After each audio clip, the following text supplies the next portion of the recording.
السلام علیکم ورحمۃ اللہ وبرکاتہ۔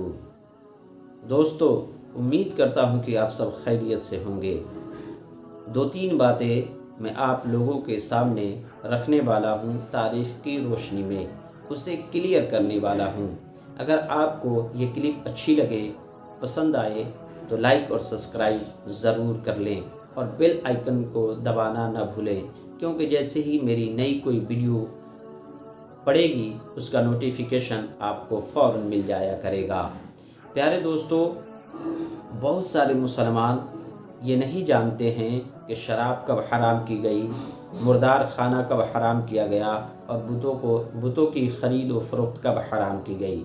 پیارے دوستو، اس کے بارے میں جاننا بے حد ضروری ہے، کیونکہ جب غیر آپ سے کوئی سوال کرتا ہے کہ یہ تمام چیزیں کب حرام ہوئی تو ان کے بارے میں ہمیں نہیں جانکاری ہوتی ہے، جس کے بنا پر ہم اسے جواب نہیں دے پاتے ہیں اور اسے ایک موقع ملتا ہے کہ وہ آپ کو برا بھلا کہتا ہے، طنز کستا ہے اور یہ بھی کہتا ہوا نظر آتا کہ کیسا مسلمان ہے جسے ان تاریخوں کے بارے میں نہیں معلوم ہے۔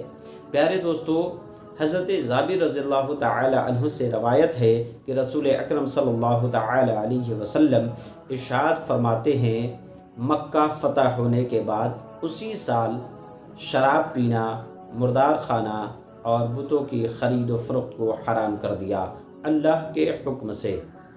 پیارے دوستو، شراب وہ شے ہے جسے پینے کے بعد انسان مدہوش ہو جاتا ہے اور وہ ہوش و حواس میں نہیں رہتا اور وہ برائیوں میں مبتلا ہو جاتا ہے، اس لیے شراب کو حرام کیا گیا۔ مردار وہ چیز ہے، اگر حلال جانور بھی ہے، اگر اس پہ اللہ کا نام نہیں لیا گیا اور اللہ کا نام لے کر ذبح نہیں کیا گیا تو وہ بھی حرام ہوتا ہے۔ تو مردار بھی مسلمانوں کے لیے حرام ہے۔ بتوں کی خرید و فروخت اس لیے حرام کی گئی کیونکہ انسان اسے خریدتا تھا، اسے بناتا تھا اور اسے بیچتا تھا، اسے بیچ کر اسی کو خدا مانتا تھا، اسی کی پوجا کرتا تھا، اسی کی عبادت کرتا تھا، اسی کے سامنے اپنی پیشانی کو رکھتا تھا اور اس کو خدا مان کر پوجا کرتا تھا۔ اس لیے بتوں کی خرید و فروخت کو بھی حرام کر دیا گیا۔ لوگوں نے پوچھا، یا رسول اللہ، مردار کی چربی کا کیا حکم ہے؟ کیونکہ وہ کشتیوں میں لگائی جاتی ہے اور خالوں میں لگائی جاتی ہے اور لوگ چراغ جلا کر اپنے گھر کو روشن بھی کرتے ہیں، اسے استعمال بھی کرتے ہیں۔ آقا کریم صلی اللہ تعالی علیہ وسلم ارشاد فرماتے ہیں کہ وہ بھی حرام ہے۔ تو پیارے دوستو، یہ چند باتیں تھیں جو تاریخ کی روشنی میں نے آپ کے سامنے رکھی ہے۔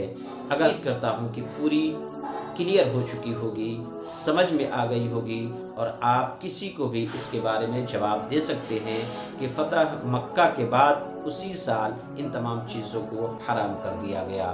اب اس ناچیز کو اجازت دیں اور اپنی دعاؤں میں یاد رکھیں۔ السلام علیکم ورحمۃ اللہ وبرکاتہ۔